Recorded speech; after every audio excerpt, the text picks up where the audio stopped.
The tension in my mother's dining room was thick enough to cut with a dull steak knife even before the first course was served.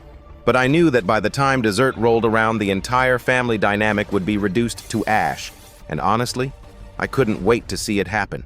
Because for 24 years, I have been the invisible daughter, the one who stayed behind to change bandages and file taxes, while my 3 older siblings lived high on the horse using mom and grandma as their personal ATMs, and today was the day the bill finally came due for all of them. My sister Sarah arrived first, wearing a designer coat that I knew for a fact she hadn't paid for because she'd been dodging calls from creditors for 6 months. Yet here she was acting like the Queen of Sheba and demanding to know why the champagne wasn't chilled to her liking, while my brothers Mark and Stephen followed closely behind, already arguing about who was going to get Grandma's vintage Jaguar once the inevitable happened. And it sickened me how they spoke about our grandmother like she was already a carcass to be picked clean instead of a living, breathing woman who was currently sitting in the upstairs bedroom resting her tired bones. They didn't even go up to see her. They just headed straight for the bar and started pouring glasses of Macallan 18 that I had bought with my own meager savings because Mom couldn't afford it after Mark borrowed $5,000 for a failed crypto scheme in October, and the sheer audacity of their entitlement was fueling a cold fire in my chest that I had to keep hidden behind a mask of dutiful daughterhood as I basted the turkey and prepped the sides.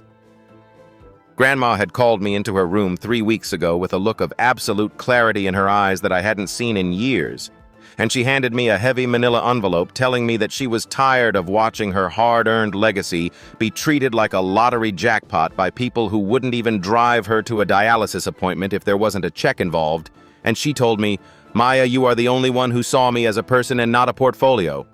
And that was the moment I realized the Christmas dinner reveal wasn't just a legal formality, but a final judgment. As we sat down for the main meal, Sarah started fishing for information, asking Mom if the estate lawyer had finished the updates to the will because she wanted to make sure the beach house was properly deeded for her upcoming wellness retreat. And the way Mark and Stephen chimed in with their own demands for the commercial properties made my skin crawl because they were talking about millions of dollars as if it were pocket change, while Mom sat there looking small and defeated because she knew she had raised monsters.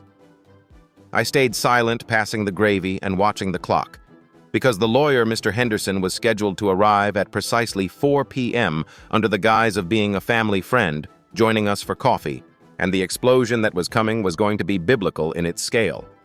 Sarah actually had the nerve to say that I should be happy with the sentimental items, like the old quilts and the china sets, because I clearly didn't have the business mind to handle real assets. And Mark laughed, spilling wine on the tablecloth, saying, I could probably stay in the guest cottage of his new estate if I promised to keep the gardens tidy for him.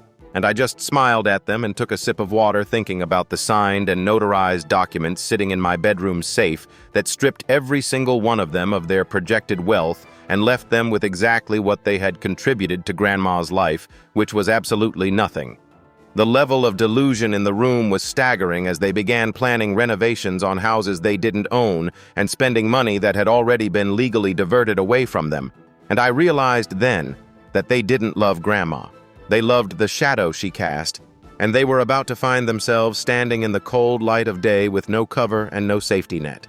The doorbell rang at exactly 4 p.m., and the air in the room shifted instantly as Mr. Henderson walked in carrying a leather briefcase that might as well have been a ticking time bomb, because my siblings all straightened up, thinking this was the moment their early Christmas presents would be confirmed, and the way Sarah smoothed her hair and put on her fake grieving granddaughter face was enough to make me lose my appetite entirely.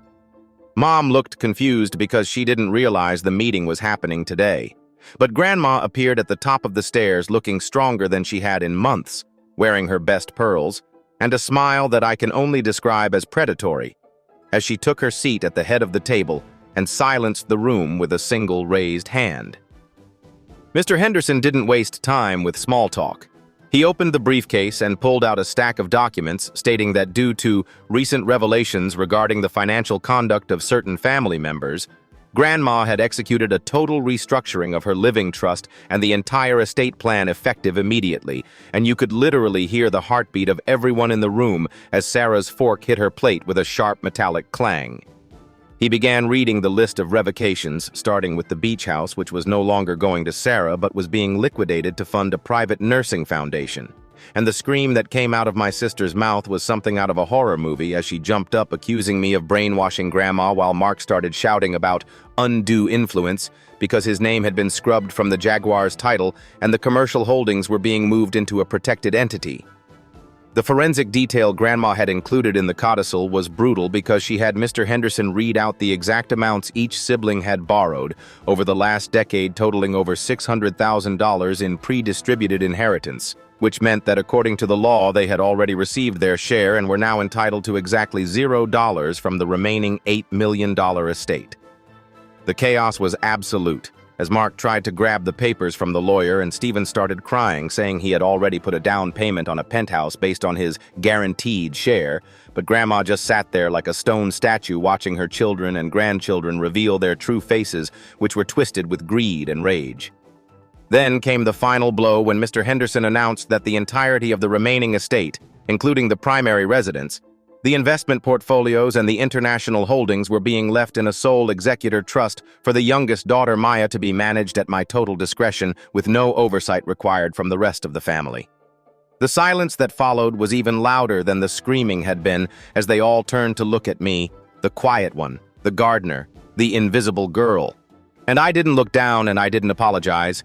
I just looked Mark dead in the eye and told him that the guest cottage was no longer available because I was converting it into a private studio and that he had 24 hours to return the keys to the Jaguar or I would report it stolen to the police. Sarah started hyperventilating, saying that I couldn't do this, that we were family, but I reminded her of the time she left Grandma waiting at the hospital for 6 hours because she didn't want to miss a hair appointment, and I reminded Stephen of the time he stole Grandma's credit card to pay off his gambling debts, and I watched the blood drain from their faces as they realized that I had been keeping a ledger of every single betrayal they had committed over the years. The aftermath of the Christmas dinner was a whirlwind of legal threats and desperate pleas. But I had prepared for this for months, and every loophole they tried to jump through had already been welded shut by Grandma's foresight and my own meticulous documentation of their neglect. Mark actually tried to file a lawsuit claiming Grandma wasn't of sound mind, but I produced video recordings of her the day she signed the will where she clearly articulated her reasons and even listed the specific dates Mark had lied to her about his business needs, and that shut the legal challenge down before it even reached a courtroom. Sarah tried a different tactic, attempting to stage an intervention for Mom to get her to turn against me, but Mom had finally seen the light after realizing that her other children only called her when they needed a check, whereas I was the one who had been paying her mortgage and keeping the lights on while they were off in Aspen or Cabo on stolen money. The holiday season ended with me changing the locks on the estate and hiring a private security firm because the level of entitlement from my siblings had turned into genuine harassment with Mark, even showing up at 2 a.m. pounding on the door and demanding his birthright until the police were called to escort him away. It's been 3 months since that Christmas, and the family is completely fractured. But for the first time in my life, I feel like the air is clear because the parasites have been removed, and Grandma is living her best life in a high-end suite with 24/7 care that I personally oversee, while Sarah is working a retail job she hates, and the boys are struggling to explain to their creditors why their guaranteed millions vanished into thin air. They still send me hateful emails and messages through various social media accounts calling me a manipulator and a snake, but I just delete them and go back to managing the portfolio that is now growing faster than ever because it isn't being drained by 3 black holes of greed. And I realize now that Grandma didn't just give me money, she gave me the power to finally say no to people who never knew the meaning of the word. The estate is flourishing, and I've used a portion of the funds to establish a scholarship in Grandma's name for students who are caregivers for their elderly parents, because I want to reward the kind of loyalty that my siblings never understood. And every time I see Mark's name on a past due notice that accidentally gets sent to the house, I just smile and put it in the shredder. This wasn't just about an inheritance, it was about a decade of suppressed resentment finally finding its voice, and the fact that it happened on Christmas only made the victory sweeter because it was the ultimate gift of justice for a woman who had given everything to people who deserved nothing. I am now the head of this family in every sense of the word, And while I may be alone on holidays for a while, I would rather have a quiet house than a home filled with vipers waiting for their next meal. And I know Grandma sleeps better at night, knowing that her life's work is in the hands of the only person who actually loved her for who she was and not what she was worth. So what do you think? Was I right to take the entire $8 million estate and cut them off? Or should I have shared it despite their years of neglect? Let me know in the comments below. Hit that like button if you think they got what they deserved, and don't forget to subscribe. See you in the next one.